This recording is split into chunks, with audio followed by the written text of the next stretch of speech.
శ్రావణుడు అలకాపురికి ప్రభువైన వైనం గుణనిధి ధముడు వెలిగించిన దీపపు కాంతిలో మూడవ జన్మయందు బ్రహ్మకు మునిమనవడిగా వైశ్వానుడిగా జన్మించి కాశీ వచ్చి ఒక శివలింగమును ప్రతిష్ఠించి 10,00,000 సంవత్సరములు అస్థి చర్మము మాత్రమే ఉండి మహాదేవుని కొరకు ఘోర తపస్సు చేస్తున్నాడు. ఆ పిమ్మట విశాలాక్షి సమేతుడిగా దర్శనమిచ్చి అనేక వరములు ఇచ్చిన కాశీ విశ్వనాథుడు 1000 సూర్యకాంతులున్నటువంటి విశ్వనాథుని చూచెను. మరలా విశ్వానుడు విశ్వేశ్వరుని పాదమును దర్శించి దృష్టి సామర్థ్యముని ఇమ్మని ప్రార్థించెను.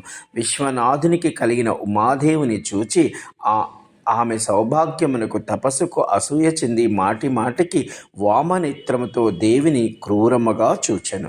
పార్వతీదేవి ఆ విశ్వానుని వామనేత్రము చిచ్చినట్లుగా చేసెను. కానీ విశ్వానుడు కుడి కంటితో చూడనారంభించెను. అందుకు కోపగించిన పార్వతీమాత మహాదేవునితో, నాదా, ఈ దుష్ట తపస్వి నా సౌభాగ్య సంపదకి అసూయ చెంది మరలా నా కన్నులతో చూస్తున్నాడు అని అమ్మ చెప్పగా, విశ్వనాథుడు, లేదు పార్వతి, నీ తపోబల లక్ష్మిని, నీ తపశ్శక్తిని, నీ శక్తిని తలుచుకుంటూ నాకింత భాగ్యమా అని తలుచుచున్నాడు అని చెప్పాను.